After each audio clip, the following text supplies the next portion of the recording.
Muy buenos días, queridos estudiantes del noveno grado. En este día nosotros vamos a estar desarrollando lo que son los elementos de la cohesión textual y vamos a estar mirando nuestra página 80, ¿sí? Bueno, acá por ejemplo tenemos algunos elementos o procedimientos también conocidos como la anáfora, la catáfora y la elipsis. Vamos a hablar primero de estas dos primeras referencias que sin darnos cuenta a veces nosotros utilizamos para justamente no repetir tanto las palabras en una oración o en un texto, ¿sí? Dice, las anáforas son elementos lingüísticos que remiten a informaciones anteriores al texto. Es decir, yo primeramente tengo que mencionar la palabra y luego hacer referencia, ¿sí? Por ejemplo, los niños juegan fútbol en la canchita de la escuela. Acá hago mi referencia con la palabra ellos, ¿sí? Entonces, ellos hace referencia a los niños. Es una anáfora porque primeramente está mi referente, que son los niños, y luego está esa referencia, es decir, ellos. Y dice, ellos son acompañados por los profesores durante la práctica. Si se dan cuenta, nosotros no volvemos a repetir los niños acá. Nosotros ya le reemplazamos con otra palabra, ¿sí? Y esa palabra, ellos, hace referencia a lo que ya mencionamos anteriormente, que es los niños. Esa es la anáfora. Bueno, en la catáfora, sin embargo, primero se hace la referencia y luego recién menciona de quiénes están hablando. Acá, por ejemplo, dice, ellos, catáfora, son acompañados por los profesores durante la práctica. Los niños juegan fútbol en la canchita de la escuela. Primero hace la referencia, que es la palabra ellos, y luego recién le menciona a los niños.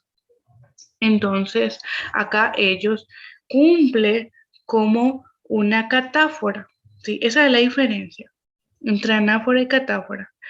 Básicamente es el orden, ¿sí?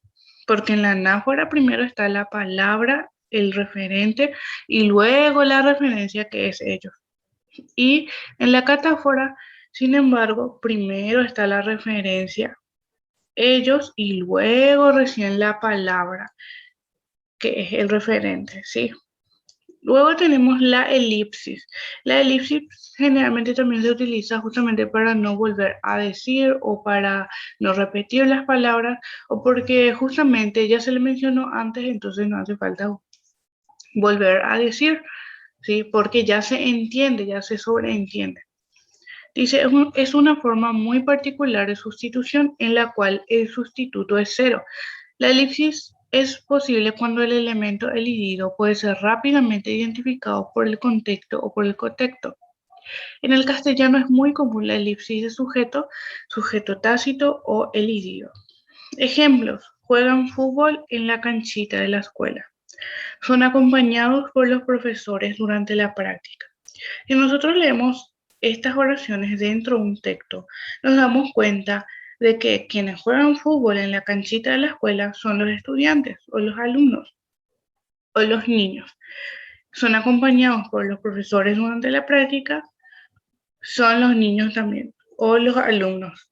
Entonces, uno ya sobreentiende, entonces no hace más falta poner otra vez la palabra. A eso se refiere la elipsis, cuando nosotros omitimos, por eso se dice que la elipsis es una omisión. Y acá le representa con un símbolo cero que está entre paréntesis. Eso significa que ahí tendría que estar la palabra, ¿sí? Acá hay otro ejemplo. Se adaptaba a la idiosincrasia de las personas con una plasticidad que molestaba a todos menos a papá. ¿Se acuerdan de nuestro texto Rescate a los viejos solitarios? Bueno, esta oración está dentro de ese texto y nosotros cuando leemos el texto nos damos cuenta, fulano era el que se adaptaba, ¿sí? ¿Cómo nosotros nos damos cuenta? Únicamente al leer el texto, ¿sí? Entonces acá, por ejemplo, también se omite, ¿sí? Pero mamá nos irritaba, nos inquietaba y hasta nos avergonzaba. Acá, por ejemplo, nos dice, pero mamá nos irritaba, mamá nos inquietaba y mamá hasta nos avergonzaba. simplemente se omite. Y acá representa con el símbolo 0. Bueno, ¿qué nosotros tenemos que hacer? Nosotros tenemos que ver otra vez nuestro cuento Rescata a los viejos solitarios y nosotros tenemos que sacar de ese cuento 3 ejemplos de elipsis, ¿sí? Nosotros entonces tenemos que leer, mirar un poco qué palabras, por ejemplo, ya se omiten, que ya no menciona el autor, justamente para no volver a repetir, ¿sí? Bueno, en la siguiente página, la página 81, nosotros vemos un poco acá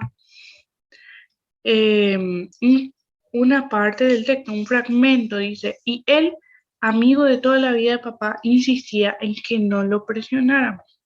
Nosotros tenemos que acá identificar un poco a qué se refiere él, ¿sí?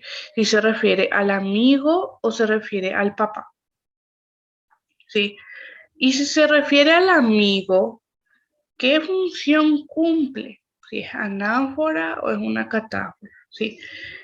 Entonces, vamos a poner que él tiene la función de catáfora, ¿sí? Acá, él tiene la función de catáfora porque se refiere al amigo y en la catáfora primero está la referencia y luego la palabra o referente que es amigo. Entonces yo tengo que poner cumple la función catáfora. Él reemplaza a quién y tienen que poner acá amigo de papá. O si ustedes creen que él reemplaza a papá, entonces tienen que poner acá él reemplaza a papá. En este caso, reemplaza amigo de papá, entonces ustedes tienen que poner amigo de papá o amigo de toda la vida de papá si quieren agregar. Luego tenemos la siguiente referencia que es lo. Insistía en que no lo presionáramos. ¿A qué se refiere con lo? Si se refiere al amigo o si se refiere al papá. Si es que se refiere al papá, significa que lo está después de mi referente. Y cuando está después, acuérdense que es una anáfora. Entonces pone, cumple la función anáfora. ¿Sí? Entonces, primero ponen catáfora, coma, anáfora. ¿Sí? Y lo reemplaza a papá. ¿Sí? Porque de papá, lo que se está hablando ahí. ¿Sí? No lo presionáramos se refiere al papá, a que a él no se le presiona. Bueno, ya tenemos entonces este ejercicio, pasamos al siguiente que nosotros tenemos que ir haciendo, ¿sí? Bueno, nosotros en este caso vamos a tratar de elaborar nosotros un párrafo, ¿sí? Nosotros vamos a hacer un párrafo donde utilicemos nuestros mecanismos de cohesión. ¿Sí? Nosotros ya sabemos que es una anáfora, que es una catáfora, que es una elipsis, entonces nosotros tenemos que hacer un párrafo que contengan esos tres. Y nosotros tenemos que marcar cómo, subrayando, ¿sí? Tenemos que subrayar ellos, por ejemplo, vamos a poner que ustedes utilizan la palabra ellos. Entonces, tienen que marcar, tienen que subrayar y tienen que poner si ellos es una anáfora o es una catáfora, ¿sí? Bueno, tienen que tener en cuenta también que deben hablar de nuestro cuento, ¿sí? Recuerden nuestro cuento Rescata a los viejos solitarios. Tienen que hablar un poco de nuestro cuento, tienen que hablar de su opinión, de qué piensan acá, de cómo actuaron los personajes, sus sentimientos. Pueden opinar y tienen que utilizar justamente esos tres mecanismos, ¿verdad? Entonces, hacen sus opiniones y utilizan la elipsis, la anáfora y la catáfora. Y por último, la última actividad es que ustedes tienen que leer la información que está en el segmento, dice, ¿sabías esto? Y tienen que hacer una síntesis de la información. Bueno, dice que ¿sabías esto? Está al principio del capítulo, ¿sí?